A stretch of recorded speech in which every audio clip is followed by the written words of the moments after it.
Origins Game Fair 2019 coverage on DDO Players, brought to you by the Skull Splitter Dice Company. For all of your dice needs, check them out. They have metal dice to regular dice to some specialty dice that you might not know existed. All colors of dice as well. Also check out their blogs where they have some great play guides for Dungeons & Dragons 5th edition. That's our friends over at the Skull Splitter Dice Company, skullsplitterdice.com. And don't forget, if you are a new customer, mention that DDO Player sent you and you will get a free set of dice. Hey everybody, DDO Players, we are here at Origins 2019. We have made it to Sunday.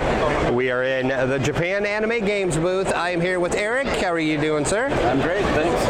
And how's your Origins been for you so far? Excellent. Our best Origins ever. Awesome. That's good to hear. I've heard that from a couple people. So, and this year seems a little busier than years past too. So yes, it does, and we've had several new games just released. So that always helps too. So speaking of your games, just tell me a little bit about Japanime Games, the company as a whole. Well, most of our games come from Japan originally.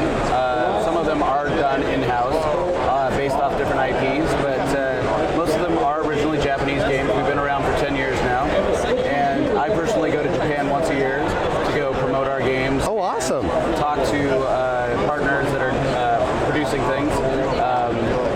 So I travel quite a lot, actually. We go to about 25 anime conventions a year. Wow. 10 game conventions, and around 5 different trade show events. So I'm actually at the end of a 31-day travel trip. Oh, wow. To go home tomorrow. Good for you. And how long do you get to stay home? 2 weeks. 2 weeks. Well, at least you're home for a while. Then Anime Expo after that. And then Gen Con coming up, right? Gen Con. And we talked to you, speaking of Gen Con, last year at Gen Con about a new upcoming game that was not out yet. That's right. But now it is out. It's here. It's Kamigami Battles. So this game just released about a month ago.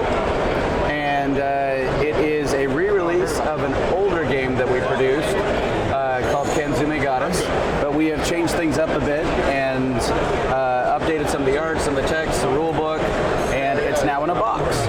The old edition was in a metal can, which was cool, but kind of hard to fit your cards back in. And another big change are the temple cards that have been added to the game. Every player gets a temple, which gives you extra benefits. So, just like the old game, there's god cards. Every player is going to play as a god, and all the gods give you some different benefits and powers. And then every god has what's called a sphere of influence. okay. So this god could play with this temple because he has the same symbol.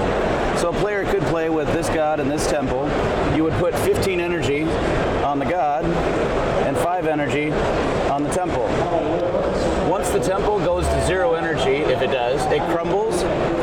You turn it over and you no longer have any benefits from that temple. If your god goes to 0 energy, you're out of the game.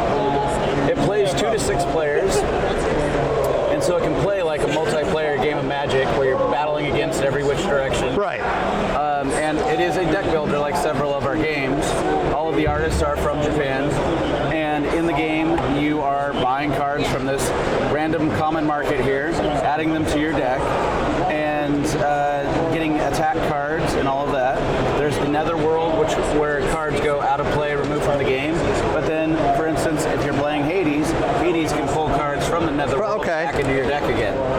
So there's some really cool manipulation with it. All of the gods in this game are Norse and Greek gods, or I should say Norse or Greek gods. Okay. The upcoming release that's coming out at Gen Con is called River of Souls, and we'll have Egyptian and Babylonian gods. Excellent. And can you tell us a little bit about the playtime on it, roughly? About 40 minutes or so, a little more than half an hour.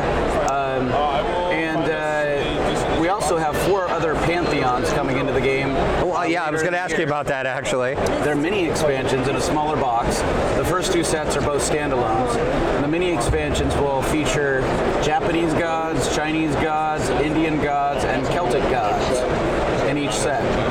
And each one will add in more gods and more temples that you can add to the game, along with a bunch more cards to add in from different regions of the world. And can you talk a little bit about when you think the other ones will be out? I know you said the one's at Gen Con. Right. That one is already in our warehouse, ready to go, releasing in a month. And then the mini expansions will be at the end of the year.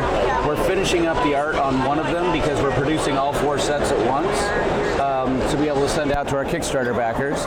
And then we'll be releasing those end of the year, probably into January, February of next year. Excellent. And then you want to talk just a little bit quick about some of the other new games you got? Because you guys had a slew of new games come out. We do. We've got the new set for Heart of Crown. It's called Fairy Garden. And that is another base game along with 2 smaller expansions. So those are sets 4, 5, and 6. It's kind of like another block. Okay. Heart of Crown. Love Battle High School is brand new. Actually not officially released yet, but we do have it here. And that you can link to our video we did at Gen Con last year on that. Yes, and that's been very popular. It's a very different style game. It is, yeah. It's built on a harem anime theme, and the girls are running around the high school chasing after Hiro the boy, and in the game you're manipulating the story to where Hiro is basically trying to run away from the girls, and you at the beginning of the game choose which girl you think he will end up with. Okay. And so you're trying to manipulate the story for them to pair up. Or if you choose 2 girls, you can create a love triangle. So that's a very cool game by a friend of mine, and he's been going to a few anime conventions with me, promoting the game. He'll also be at Gen Con. His name's Brett Fennell, and great guy, great game. Starlight Stage also is about to be released. Of course. And Starlight Stage is a Pop Idol card game. So we had so many games we were working on last year, and they all kind of just came in. So we've got a lot of great stuff. We're showing off here at Origins. It'll be at Gen Con, and pretty excited about Gen Con. Yeah, well, we are too, and we look forward to talking to you at Gen Con again. All right. All right, thank you. Thank you.